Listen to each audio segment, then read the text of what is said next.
नमस्कार दोस्तों, मैं प्राची संस्कृति आईएएस यूट्यूब चैनल पर आप सभी का बेहद स्वागत करती हूँ। Target prelims current affair based on newspaper, इस प्रोग्राम के तहत हम न्यूज़पेपर से लिए गए महत्वपूर्ण टॉपिक्स पर चर्चा करते हैं। ये एक डेली करंट अफेयर वीडियो है जिसमें हमने प्रीलिम्स को टारगेट किया हुआ है। 2023 के प्रीलिम्स के लिए आपको 1.5 साल का करंट अफेयर प्रिपेयर करना चाहिए। इसी को ध्यान में रखते हुए हमारी तरफ से आपको 1.5 साल का करंट अफेयर इन वीडियोस के माध्यम से उपलब्ध कराया जा रहा है।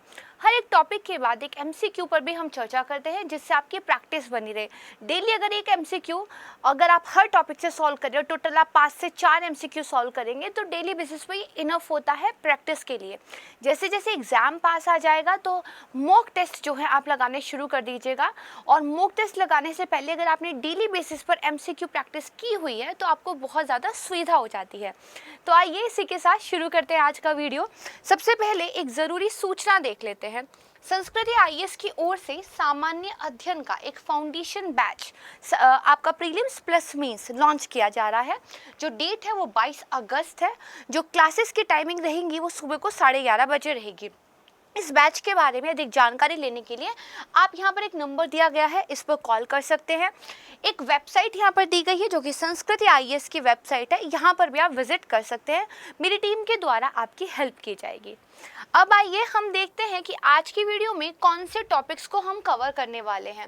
जो सबसे पहला टॉपिक है वो कॉन्सेप्ट के लिहाज से बहुत ज़्यादा महत्वपूर्ण है और एकदम न्यू टॉपिक है, हमने पहले इसके बारे में कभी भी नहीं पढ़ा है। सीएम की विदेश यात्राओं को अनुमति। यदि किसी राज्य के मुख्यमंत्री या फिर किसी केंद्र शासित प्रदेश के मुख्यमंत्री विदेश यात्रा करना चाहते हैं तो क्या उनको किसी परमिशन की ज़रूरत पड़ती है, और यदि हाँ तो कौन उनको परमिशन देता है। इसी के अलावा मैंने इसी टॉपिक से बेस्ड जो क्वेश्चन बनाया है, जो हमारे न्यायाधीश होते हैं क्या उनको परमिशन की ज़रूरत पड़ती है, और अलग अलग लेवल पर जो अलग अलग लोग हैं उनको किस तरीके की परमिशन की ज़रूरत पड़ती है। बहुत ही महत्वपूर्ण टॉपिक है, इसको हम समझेंगे। दूसरा टॉपिक है भारत में अल्पसंख्यक का दर्जा। अगेन पॉलिटिकल टॉपिक है, वेरी इंपॉर्टेंट। इसको लेकर लगातार सुप्रीम कोर्ट में याचिकाएं दाखिल हो रही हैं। लगातार केंद्र सरकार की तरफ से कुछ ना कुछ कहा जा रहा है, कोर्ट की तरफ से काफ़ी चीज़ों में बदलाव किया गया है। हमारे संविधान में बाकायदा प्रावधान किए गए हैं अल्पसंख्यकों की सुरक्षा के लिए, तो इस टॉपिक को समझना हमारे लिए महत्वपूर्ण हो जाता है। थर्ड टॉपिक है न्यूनतम समर्थन मूल्य पर समिति जो है स्थापित की गई है। This is a very small topic, बस आपको समिति का नाम पता होना चाहिए। इसके अलावा इस समिति को कौन कौन से सब्जेक्ट दिए गए हैं डिस्कशन करने के लिए, उनको भी हम समझेंगे। थर्ड टॉपिक है संघाई सहयोग संगठन, एससीओ। इसको हम बहुत बार पढ़ चुके हैं, मैं रिपीटेड चीज़ें नहीं लेकर आई हूँ। अगर आपने मेरी पिछली वीडियोस देखी हैं तो एससीओ के बारे में बेसिक आपका सारा क्लियर होगा। आज बेसिकली हम इसके ऑर्गेनाइजेशनल स्ट्रक्चर पर डिस्कशन करेंगे कि आखिर किस तरह के स्ट्रक्चर इस ऑर्गेनाइजेशन में फॉलो किया जाता है, वो कौन सी बॉडी है जो सर्वोच्च निर्णय लेने वाली बॉडी है। तो आइए शुरू करते हैं अपना आज का वीडियो। सबसे पहला जो टॉपिक है इसको स्क्रीन पर देखते हैं, थोड़ा सा फोकस अपना बढ़ाइएगा। क्लियरिंग सीएम्स फॉरेन ट्रिप्स करके एक पूरा एडिटोरियल आया था इंडियन एक्सप्रेस में। देखिए क्वेश्चन एंड आंसर और एक्सप्लेन करके कुछ एक सीरीज चलती है। इसमें जनरली वो कुछ टॉपिक को डिटेल में कवर करते हैं। चूँकि ये इंग्लिश में है और हम एग्ज़ाम हिंदी में दे रहे हैं तो मेरी टीम की तरफ से ये कंटेंट आपको हिंदी में उपलब्ध कराया जाता है। मुद्दा क्या है पहले ये समझते हैं। देखिए अरविंद केजरीवाल जी को सिंगापुर जो है जाना है, वर्ल्ड सिटीज़ का एक वहाँ पर देखिए आप कह सकते हैं कुछ फंक्शन टाइप का हो रहा है, एक कॉन्क्लेव टाइप की हो रही है, उसको अटेंड करने के लिए। लेकिन केजरीवाल जी की तरफ से बार बार ये कहा जा रहा है कि आखिरकार केंद्र सरकार की तरफ से उनकी विदेश यात्रा को परमिशन क्यों नहीं दी जा रही। इससे एक बात तो क्लियर होती है कि यदि किसी राज्य का मुख्यमंत्री भी क्यों ना हो, वो अपने आप विदेश यात्रा पर नहीं जा सकते हैं, किसी की तो परमिशन लेनी पड़ती है, तभी तो बवाल मचा है। तो आइए हमारे एग्जाम के लिए इम्पॉर्टेंट है कि आखिर क्या ये पूरा का पूरा एक स्ट्रक्चर है। तो सबसे पहली तो बात ये है कि देखिए जो मुख्यमंत्री होते हैं उनको कैबिनेट सचिवालय को सूचित करना होता है, और मई 2015 में एक सरकारी परिपत्र देखिए जारी किया गया था जिसमें कुछ कंडीशंस बता दी गई थी कि अगर ये कंडीशंस फुलफिल होती हैं तो ही आप फॉरेन ट्रिप्स कर सकते हैं। इतना आसान नहीं है विदेशों में घूमना, आप मुख्यमंत्री ही क्यों ना हो। तो देखिए सबसे पहला तो क्या है, ध्यान से समझते हैं। जो आपका कैबिनेट का सचिवालय है और साथ में जो विदेश मंत्रालय है, ठीक है, इनसे जो राज्य सरकार या केंद्र शासित प्रदेशों के जो मुख्यमंत्री हो या फिर मंत्री हो, उनको आधिकारिक या निजी प्रस्तावित विदेश यात्राओं के बारे में सूचित किया जाना चाहिए। एक बात ध्यान रखिएगा, ना केवल ऑफिशियल ट्रिप एक मुख्यमंत्री के रूप में, एक मंत्री के रूप में अगर आप बाहर जा रहे हैं, बल्कि अगर आप पर्सनली भी बाहर जा रहे हैं, आप मान लीजिए छुट्टियां बिताने के लिए जाना चाहते हैं, तो भी आपको सूचित तो करना होगा किसको, विदेश मंत्रालय को और कैबिनेट के सचिवालय को। हालांकि कैबिनेट सचिवालय को आप सूचित करें उससे पहले आपको एक राजनीतिक मंजूरी लेनी होती है और FCRA विदेशी योगदान विनिमय अधिनियम मंजूरी भी आपको लेनी अनिवार्य है। ठीक है, काफ़ी डिटेल्ड ये एक प्रोसीजर है और आप देखेंगे तो जानेंगे कि एक आम आदमी के लिए ही नहीं, किसी मुख्यमंत्री के लिए भी विदेश यात्रा मुश्किल तो हो सकती है। तो क्या हमने समझा कि कैबिनेट सचिवालय को तो सूचित करना ही है, उससे पहले एक तो FCRA अधिनियम, क्योंकि विदेशी मुद्रा का इसमें कुछ ना कुछ मामला शामिल हो सकता है, उसके तहत आपको मंजूरी लेनी होगी। साथ ही एक राजनीतिक मंजूरी आपको जो है लेनी होगी। जो आवेदन की एक प्रति है, जो आप एक प्रस्ताव लेकर गए हैं कि मुझे फॉरेन ट्रिप पर जाना है, वो आपको आर्थिक मामलों के विभाग के जो सचिव हैं उनको भी भेजनी पड़ेगी। ठीक है, तो आर्थिक मामलों का जो विभाग है वो भी इसमें इन्वॉल्व रहेगा। अब देखिए 2016 से एक पोर्टल सरकार की तरफ से बना दिया गया है और जो राजनीतिक मंजूरी है उसको डिजिटली आप ले सकते हैं, यानी कि ई राजनीतिक मंजूरी के लिए आप आवेदन कर सकते हैं। ठीक है, जो संबंधित मंत्रालय है और साथ में जो आपका आर्थिक मामलों का विभाग है उस पर आप आवेदन तभी कर सकते हैं जब विदेश मंत्रालय से राजनीतिक मंजूरी अनुरोध आपने साथ में संलग्न कर रखा हो। मंजूरी के बिना कोई भी लोक सेवक विदेश नहीं जा सकता है। ठीक है, तो आपने कुछ चीज़ों का याद रखना है। कैबिनेट सचिवालय को सूचित करना पड़ता है, FCRA के तहत भी मंजूरी लेनी पड़ती है, विदेश मंत्रालय से आपने परमिशन लेनी पड़ती है और साथ में जो आर्थिक मामलों का विभाग है वहाँ से भी आपने मंजूरी लेनी होती है। इन 4 चीज़ों को ध्यान रखिएगा। ठीक बात है। क्या कुछ अन्य मंजूरियों की भी ज़रूरत है या फिर कुछ अन्य जो लोग हैं उनको किस तरीके से चीज़ें करनी पड़ती हैं? विभिन्न अधिकारियों को देखिए अलग अलग अतिरिक्त मंजूरी की आवश्यकता होती है। देखिए लोक सेवक में आपके ऑफिसर्स भी आते हैं, आपके नेतागण भी आते हैं, तो जो मैंने अभी तक बताया ये तो करना ही है। इसके अलावा कोई अलग अलग लोग हैं, अलग अलग पोजीशंस पे हैं, तो उनको कुछ अतिरिक्त मंजूरियाँ भी लेनी पड़ती हैं। जैसे केंद्रीय मंत्री अगर विदेश यात्रा पे जाना चाहते हैं तो उनको राजनीतिक मंजूरी जब एक बार मिल गई, जब एक बार उन्होंने विदेश मंत्रालय से बात कर ली, ठीक है, आर्थिक मामलों के विभाग से बात हो गई, तो उनको प्रधानमंत्री की मंजूरी की आवश्यकता पड़ती है। यानी कि आपने क्या है, अपने नेता को, अपने लीडर को भी इस बारे में बताना पड़ेगा। ठीक है, चाहे आपकी यात्रा आधिकारिक हो या फिर आपकी जो यात्रा व्यक्तिगत हो। ठीक है, अगर आप मंत्री हैं तो प्रधानमंत्री जी से आपने जो है बातचीत करनी पड़ेगी। यहाँ पे हमारे प्रधानमंत्री जी खुद विदेश में बढ़िया अच्छा खासा घूम रहे हैं। अच्छा, अब देखिए अगर लोकसभा के सांसद जाना चाह रहे हैं तो जो लोकसभा के स्पीकर हैं उनको आपने बताना पड़ेगा। अगर आप राज्यसभा के हैं तो आपने देखिए राज्यसभा के अध्यक्ष को यानी कि उपराष्ट्रपति को जो है एक तरीके से सूचित करना पड़ेगा। अगर संयुक्त सचिव तक के कोई ऑफिसर हैं, विभिन्न मंत्रालयों के जो अधिकारी हैं, तो उनको जब राजनीतिक मंजूरी एक बार मिल जाएगी तो जिस डिपार्टमेंट से वो बिलोंग करते हैं उस डिपार्टमेंट के संबंधित मंत्री द्वारा भी उनको मंजूरी दी जाती है। ठीक बात है। अब ये तो हुई संयुक्त सचिव स्तर तक की बात। अगर इससे ऊपर की रैंक का कोई व्यक्ति है, संयुक्त सचिव से ऊपर की रैंक का कोई व्यक्ति है, तो उनके प्रस्तावों के लिए एक स्क्रीनिंग कमेटी के अनुमोदन की आवश्यकता पड़ती है। ठीक है, कमेटी होती है, उसके अनुमोदन की क्या है आवश्यकता पड़ती है। इतना हमने समझ लिया। ठीक है, इसी तरह की जो स्टेटमेंट्स मैंने आपको पढ़ाई हैं एग्जाम में जो है पूछी जा सकती है। अब मैंने आपको बताया था कि मैंने जो आपको पढ़ाया है क्वेश्चन मैंने उससे अलग चीज़ पे बनाया है, क्योंकि मान लीजिए न्यूज़ में अगर CM की विदेश यात्रा है तो UPSC अपने स्वभाव के मुताबिक उसी टॉपिक से लेकिन कुछ अलग पूछ लेगा। तो हमें न्यायाधीशों की विदेश यात्रा के बारे में भी पता होना चाहिए। तो यहाँ पर देखिए 2 कथन दिए गए हैं, इन पर आपको विचार करना है। पहला कथन है सर्वोच्च न्यायालय या फिर उच्च न्यायालय के न्यायाधीश अपनी आधिकारिक विदेश यात्रा के संबंध में जो प्रस्ताव है वो न्याय विभाग को भेजते हैं। तो तो देखिए एक कॉमन सेंस हम यहाँ पे लगाते हैं। मान लीजिए अगर कोई संयुक्त सचिव स्तर तक का ऑफिसर है तो वो अपने डिपार्टमेंट को, है ना, उस डिपार्टमेंट से संबंधित मंत्री से परमिशन लेता है। ठीक है, अगर कोई मान लीजिए आपके कैबिनेट के मंत्री हैं वो प्रधानमंत्री से मंजूरी लेते हैं। तो देखिए न्यायाधीश वगैरह अगर हैं तो ऑब्वियस सी बात है न्याय विभाग से तो मंजूरी लेनी ही पड़ेगी, है ना। तो ये वाले स्टेटमेंट अगर नहीं भी पता है, पिछला पढ़ा हुआ याद है, तो भी हम देखिए एक बार ठीक कर सकते हैं और ये ठीक है भी, है ना। दूसरा स्टेटमेंट देखते हैं, इसको थोड़ा ध्यान से समझिएगा। न्यायाधीशों को व्यक्तिगत विदेश यात्राओं के लिए जो मुख्य न्यायाधीश हैं उनसे अनुमति की आवश्यकता होती है।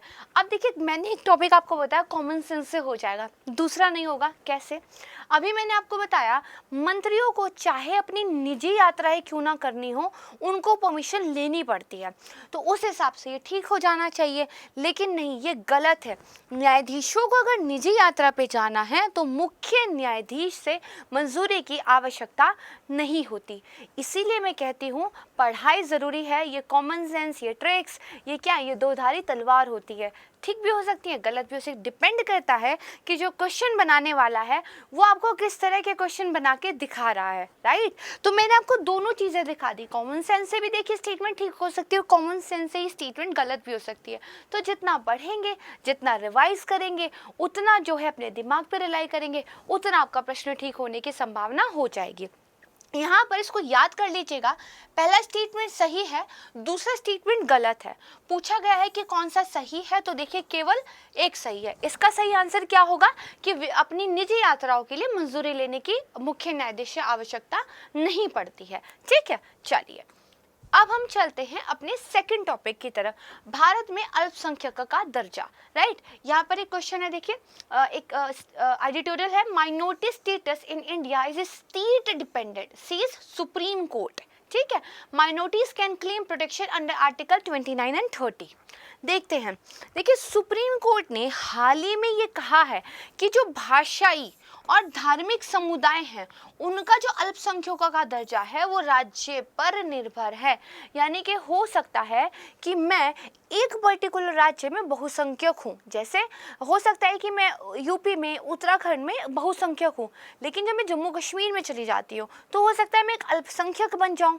ठीक है, तो राज्यों पर निर्भर करेगा अल्पसंख्यकों का दर्जा, और राज्यों पर निर्भर होने के बाद जो अल्पसंख्यक उस राज्य में होगा उसको आर्टिकल नंबर 29 और 30 के तहत प्रोटेक्शन मिलेगा।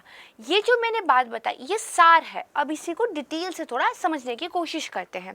तो देखिए भारत का प्रत्येक व्यक्ति किसी न किसी राज्य में अल्पसंख्यक हो सकता है। This is a very big statement.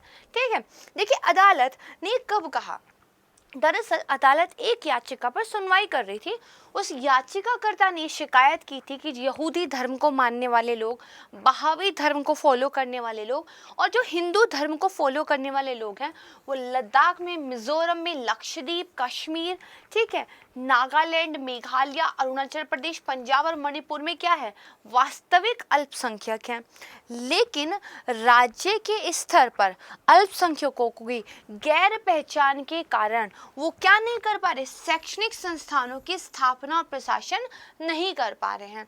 इसको थोड़ा सा समझते हैं। देखिए हमारे संविधान ने जो लोग थोड़े से आप कह सकते हैं पिछले वाली लाइन में थे उनको आगे वाली लाइन में लाने के लिए कुछ स्पेशल प्रोटेक्शंस देती है ना। जैसे महिलाओं के लिए उन्होंने क्या बोल दिया कि भैया आप थोड़ा सा रिजर्वेशन दे सकते हो। जैसे उन्होंने क्या कहा, भैया लिंग, जाति, धर्म, नस्ल इसके आधार पर भेदभाव नहीं हो सकता। बट उसी के नीचे उन्होंने लिख दिया कि जो राज्य है वो कुछ पिछड़े हुए लोगों को, कुछ पिछली लाइन वाले लोगों को स्पेशल राइट दे सकता है। तो महिलाओं को हमारे आरक्षण दे दिया जाता है। ठीक है, इसी तरह जाति के आधार पर सरकारी नौकरियों में आरक्षण मिल जाता है।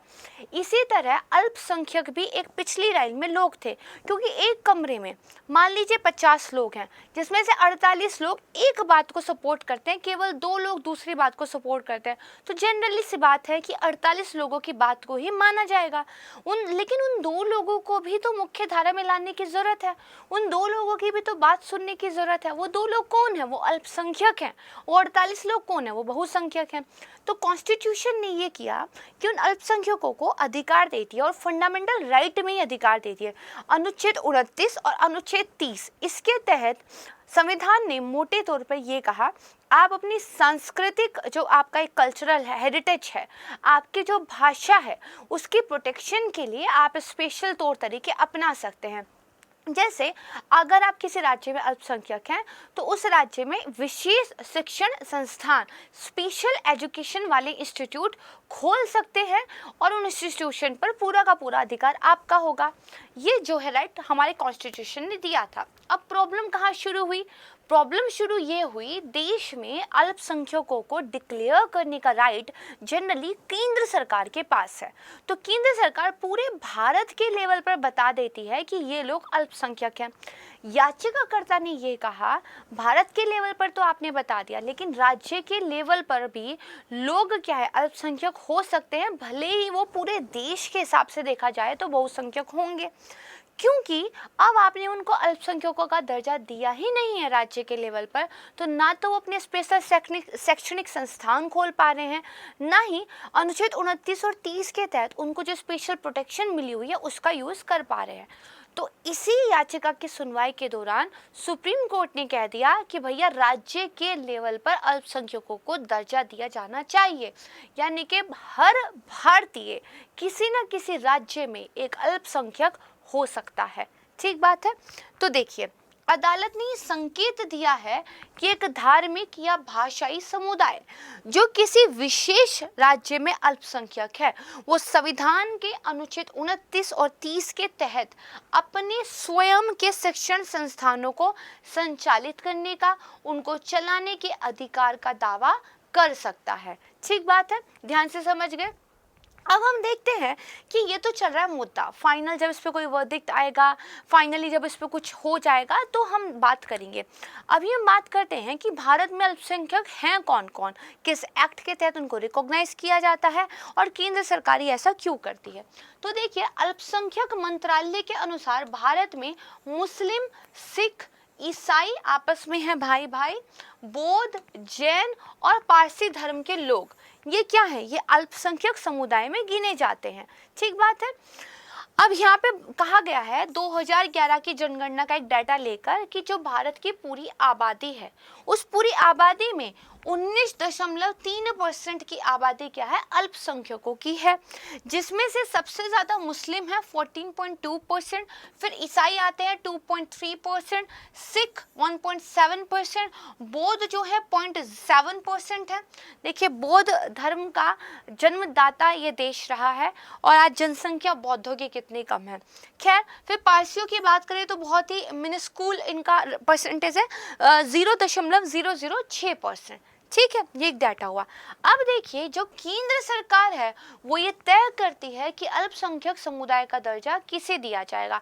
यानी कि इससे एक बात क्लियर होती है, हमारे कॉन्स्टिट्यूशन में ये नहीं बताया गया था कि कौन अल्पसंख्यक होगा और कौन नहीं होगा, ना उन्होंने अल्पसंख्यकों की कोई डेफिनेशन दी। ये उन्होंने बेसिकली जो हमारी पार्लियामेंट है, जो हमारी सरकारें हैं, उनके ऊपर छोड़ दिया।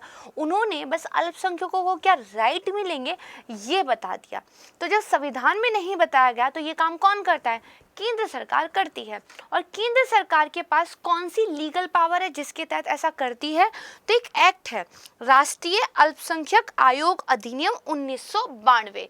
इस एक्ट को मैंने हाईलाइट किया हुआ है, नाम याद कर लीजिएगा। इस एक्ट के तहत ही केंद्र सरकार के पास ये पावर आ जाती है कि वो जो माइनॉरिटीज को दर्जा दे दे। अब वर्तमान स्थिति क्या है भाई, ये तो हमने पढ़ लिया कि सुप्रीम कोर्ट क्या कह रहा है, एक एक्ट है, केंद्र सरकार डिक्लेयर करती है, तो फाइनली क्या सिचुएशन है। तो देखिए, आमतौर पर जो राज्य हैं वो अल्पसंख्यक समुदाय की अपनी अलग सूची नहीं निकालते हैं, उनकी अलग सूची नहीं होती, आमतौर पर केंद्र सरकार के पास ही राइट है। लेकिन अपवाद हैं। कैसे, देखिए, अपवाद अगेन हाईलाइट है। महाराष्ट्र ने जो अपना राज्य है उसमें यहूदियों को अल्पसंख्यकों के रूप में नोटिफाई, अधिसूचित किया हुआ है, तो अपवाद है। यानी कि अगर एक स्टेटमेंट आ जाए कि मैंडेटरी रूप से, अनिवार्य रूप से केवल और केवल केंद्र सरकारी अल्पसंख्यकों का दर्जा दे सकती है, तो ये गलत हो जाएगा, क्योंकि अपवाद तो है। लेकिन इन जनरल केंद्र सरकार ही ऐसा करती है। ठीक है, अब देखिए मार्च 2022 में जब एक याचिका पर सुनवाई चल रही थी तो केंद्र सरकार की ओर से सुप्रीम कोर्ट को ये कहा गया था कि राज्य अपने क्षेत्रीय अधिकार क्षेत्र के भीतर, एक स्टेट अपनी उस स्टेट के भीतर जहां तक उसकी पावर है उसके भीतर पात्र समुदायों की अल्पसंख्यक स्थिति को क्या है तय कर सकते हैं। ठीक है, तो केंद्र सरकार का भी यही स्टांस है, सुप्रीम कोर्ट भी यही कह रहा है। तो कहीं ना कहीं राज्य और महाराष्ट्र का भी एग्जाम्पल हमारे सामने है, तो राज्य भी अपनी एक सूची निकाल सकते हैं, लेकिन भारत में फिलहाल नेशनल लेवल पर जो अल्पसंख्यक बताए हुए हैं वो केंद्र सरकार ने बताए हुए हैं। ठीक है, तो ये कॉन्सेप्ट बहुत अच्छे से क्लियर हो गया। टाइम टू टाइम इस पर जो भी आर्टिकल्स आएंगे न्यूज़पेपर में, सुप्रीम कोर्ट जो फाइनल वर्डिक्ट देंगे उस पर हम बकायदा अपना जो है डिस्कशन करेंगे। राइट, चलिए अब इस पर एक क्वेश्चन देख लेते हैं। निम्नलिखित कथनों पर विचार कीजिए।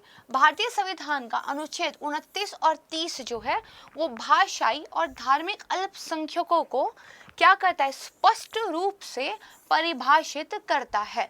ठीक है, बताइएगा भाई।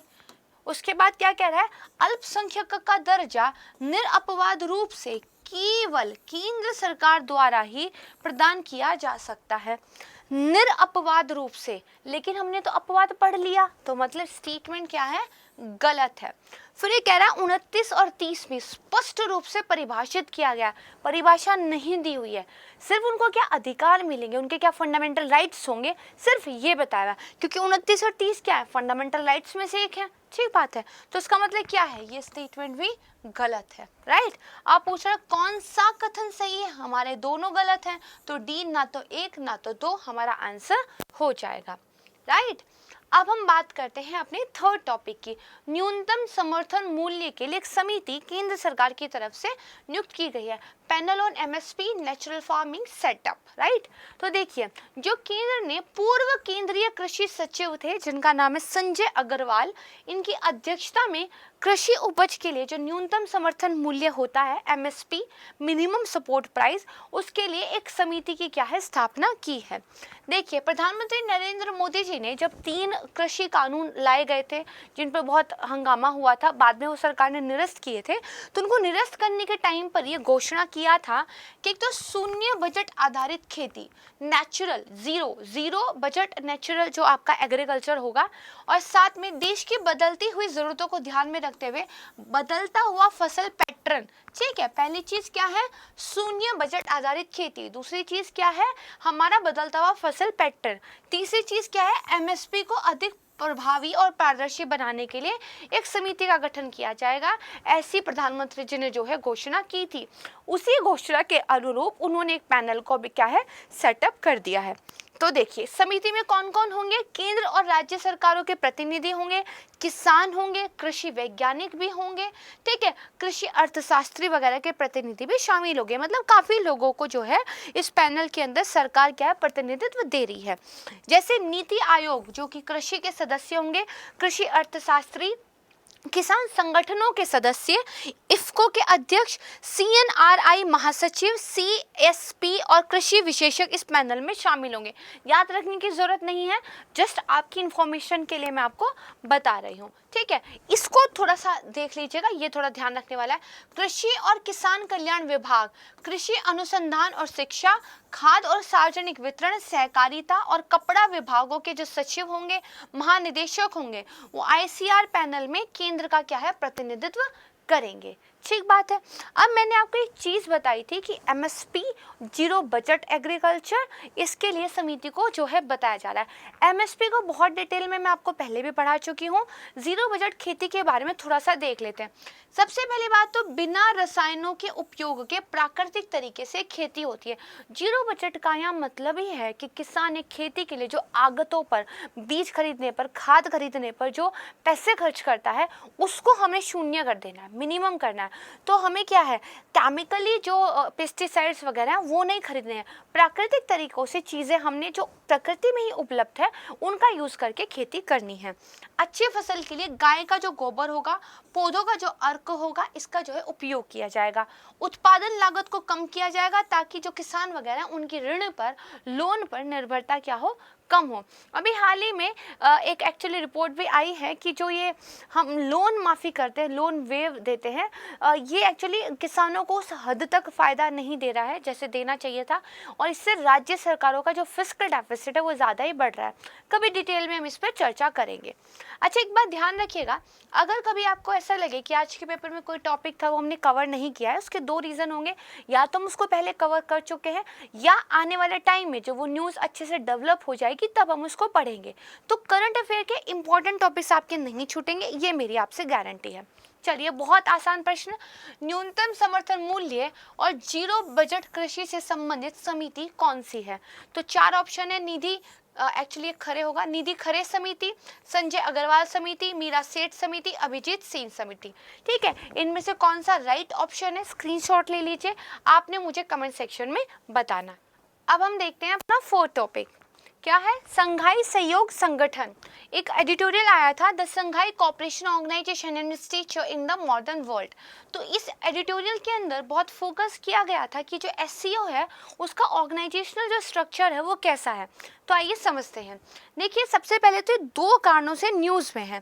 पहला कारण बहुत इंपॉर्टेंट है, याद कर लीजिएगा, कि जो भारतीय संस्कृति और परंपराओं को प्रदर्शित करने वाला पवित्र शहर है वाराणसी। ठीक है, वाराणसी को देखिए एससीओ में पहली सांस्कृतिक और पर्यटन राजधानी क्या है घोषित किया जा रहा है। एससीओ का एक्चुअली एक नया प्रोग्राम शुरू हुआ है जिसमें पीपल टू पीपल कांटेक्ट को बढ़ावा देने के लिए किसी एक सिटी को एक्चुअली वो क्या है उनकी जो सांस्कृतिक और पर्यटन राजधानी घोषित किया जाएगा, और उसी कंट्री का जो देश होगा, वही जो कंट्री होगी वो उसकी अध्यक्षता भी फिर करेगा। तो पहली बार देखिए वाराणसी को घोषित किया गया है, इसको ध्यान रखिएगा। दूसरा कंटेक्स्ट क्या है, जो ईरान और बेलारूस है। ठीक है, ये क्या है अभी एससीओ में ऑब्जर्वर का स्टेटस रखते हैं। ये दरअसल एससीओ समूह में दो नवीनतम सदस्य होने की क्या है इनकी संभावना है। इनको जो है एक सदस्य के रूप में कन्वर्ट करने में, ऑब्जर्वर से सदस्य के रूप में लाने की प्रक्रिया शुरू हो चुकी है। और ये कब होगा, ये जब इनका 2022 का शिखर सम्मेलन होगा तब जो है फाइनल होगा। तो अभी क्वेश्चन आना चाहिए, फिर ये जो 2022 का शिखर सम्मेलन है ये कब हो रहा है? तो ये देखिए सितंबर 2022 में उज्बेकिस्तान के समरकंद में जो है होगा इस बार। ठीक है, तो ये हमें पता चल गया। अब इसकी जो संगठनात्मक संरचना है इसके बारे में देखते हैं। देखिए एससीओ के अंदर दो स्थायी निकाय हैं, दो क्या है आपकी बॉडी है परमानेंट वाली। एक तो क्या है एससीओ का सचिवालय है, जो सचिवालय है वो बीजिंग में स्थित है, राइट। दूसरा क्या है, जो क्षेत्रीय आतंकवाद विरोधी संरचना की कार्यकारी समिति है। ठीक है, तो टेररिज्म को लेकर इनके पास एक जो पूरी की पूरी बॉडी है। दूसरा वो है जो कि ताशकंद में है। दोनों कहाँ पे हैं इसको याद कर लीजिएगा। ठीक है, अब देखिए इसके अलावा इसमें तीन तरह का ढांचा पाया जाता है। एक राज्य परिषद के प्रमुख जिसको एचएससी बोलते हैं, दूसरा सरकार की प्रमुख परिषद जिसको एचजीसी बोलते हैं, और तीसरा विदेश मंत्री परिषद है। ठीक है, तीनों के पास कौन कौन सी पावर है इसको हम थोड़ा सा देखते हैं। तो एचएससी ठीक है संगठन का सर्वोच्च निर्णय लेने वाला क्या है निकाय है, यानी कि जो राज्य परिषद के प्रमुख है एचएससी, ये क्या है सर्वोच्च निर्णय लेने वाला आपका एक निकाय है। ये संगठन के लिए प्रासंगिक सभी महत्वपूर्ण मामलों पर निर्णय लेता है। दिशा निर्देशों को अपनाने के लिए क्या है सालाना बैठक करता है। ये जो हर साल बैठक होती है इसी के बारे में बात हो रही है। दूसरा आपका है एचजीसी, दरअसल मुख्य रूप से प्रधानमंत्री सहित होता है। ये संगठन प्राथमिकता वाले जो क्षेत्र हैं और जो बहुपक्षीय सहयोग की रणनीतियां हैं उन पर बेसिकली बैठक करता है। इसका बहुत इंपॉर्टेंट काम जो आपको याद रखना है वो ये है कि वार्षिक बजट को मंजूरी देता है। भाई कोई भी ऑर्गेनाइजेशन है उसका एक बजट पहले से पारित करना पड़ेगा, उसी के अकॉर्डिंग चीज़ें चलेंगी। तो यहाँ पर जो आपके सरकार के प्रमुख परिषद है ठीक है वो इसके वार्षिक बजट को जो है मंजूरी देते हैं। साथ ही साथ वर्तमान में जो आर्थिक वगैरह समस्याएं चल रही है, कुछ मुद्दे चल रहे हैं, उनके समाधान को भी ये लोग जो है प्रस्तुत करते हैं। ठीक बात, दो चीज़ें याद रखेंगे, एक कौन सा सर्वोच्च निर्णय निकाय है, दूसरा कौन सा जो बजट पारित करता है, तीसरा जो है वो है आपका विदेश मंत्री परिषद। ये संगठन जो है दिन प्रतिदिन के जो दैनिक मुद्दे होते हैं, जो दैनिक गतिविधियां होती है बेसिकली उनको ध्यान में रखता है। इसके अलावा एससीओ की तरफ से अगर कोई स्टेटमेंट देने की बात आ जाए तो वो भी विदेश मंत्री परिषद ही करती है, राइट। तो ये इसका एक संगठनात्मक स्ट्रक्चर था, ढांचा था। अब एसईओ के बारे में एक बेसिक डिटेल हम देख लेते हैं, बहुत डिटेल से मैं इसको पहले पढ़ा चुकी हूँ। तो एसईओ क्या है? एक स्थायी, एक परमानेंट, अंतर सरकारी, इंटर गवर्नमेंटल, अंतर्राष्ट्रीय संगठन, इंटरनेशनल ऑर्गेनाइजेशन है। इंटर गवर्नमेंटल, अंतर सरकारी का मतलब बहुत सारे देशों की सरकारें मतलब इसमें साथ आई हुई हैं, ठीक है। ये यूरेशियाई राजनीति, आर्थिक और सैन्य संगठन है। यूरेशिया, यूरोप और एशिया दोनों कॉन्टिनेंट से लोग जो हैं इसके मेंबर हैं, और वहाँ पर न सिर्फ एक राजनीतिक आर्थिक बल्कि एक सैन्य संगठन के रूप में भी ये जाना जाता है, जिसका लक्ष्य इस क्षेत्र में शांति, सुरक्षा और स्थिरता को बनाए रखना है।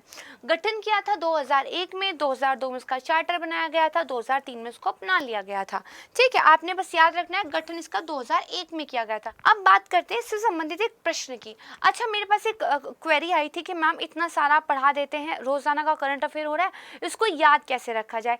एक ही वर्ड है, revision. Revision is the key. अगर आप रिवीजन करेंगे तो आपको रटने की आवश्यकता नहीं पड़ेगी। एक बार वीडियो देख के समझ लीजिए, उसके बाद रिवाइज कीजिए, धीरे धीरे चीजें आपको याद हो जाएंगी, ठीक है। अब आइए इस पर एक क्वेश्चन देखते हैं। जो आपका एससीओ है इसके बारे में कुछ स्टेटमेंट दी गई है, इन पर क्या है चर्चा कीजिए, विचार कीजिए।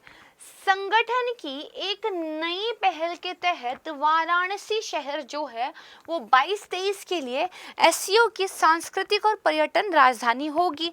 बिल्कुल होगी, सबसे स्टार्टिंग में हमने ये पढ़ा, ये क्या है, ठीक हो जाएगा, राइट। दूसरा स्टेटमेंट, आतंकवाद, उग्रवाद और अलगाववाद के विरुद्ध सदस्य देशों के मध्य समन्वय के लिए एससीओ आरएटीएस है, वो क्या है, इसका एक अस्थायी निकाय है। मैंने आपको क्या पढ़ाया था, 2 स्थायी निकाय हैं, उनमें से एक हमारा आतंकवाद वाला भी था। तो जो आरएटीएस है ना, वो दरअसल इसकी परमानेंट बॉडी है, एक स्थायी निकाय है। यहाँ पे क्योंकि वर्ड अस्थायी लिखा हुआ है तो एक उस इकलौते वर्ड की वजह से ये स्टेटमेंट क्या है, गलत हो जाता है, बाकी सारा ठीक है। फिर थर्ड स्टेटमेंट ये कह रहा है कि जो विदेश मंत्री परिषद है वो संगठन के भीतर जो अंतर्राष्ट्रीय समस्याएं हैं उन पर बैठक करता है और यदि जरूरी हो तो एससीओ की तरफ से बयान भी देता है। तो ये स्टेटमेंट भी बिल्कुल ठीक है, मैंने आपको पढ़ाया था, है ना। तो इसमें क्या है, पहला और तीसरा ठीक है, दूसरा गलत है। तो पूछ रहा है कौन सा सही है, तो पहला और तीसरा ए ऑप्शन में दिया गया है, तो ए हमारा राइट ऑप्शन हो जाएगा, ठीक है। तो आज की वीडियो यहीं पर मैं समाप्त करती हूँ। मुझे उम्मीद है चीज़ें आपको अच्छे से समझ में आई होगी। कल की वीडियो में बहुत इंपॉर्टेंट करंट अफेयर लेकर बहुत जल्द मैं आपके सामने हाजिर हो जाऊंगी। तब तक के लिए अच्छे से पढ़ाई करते रहिएगा, रिवीजन कीजिएगा, स्टैटिक के पोर्शन को मजबूत कीजिएगा, और करंट पढ़ने का बस एक ही तरीका है कि उसको रोज़ाना तैयार किया जाए। तो इन वीडियोज़ को डेली फॉलो कीजिएगा। नमस्कार, जय हिंद, धन्यवाद।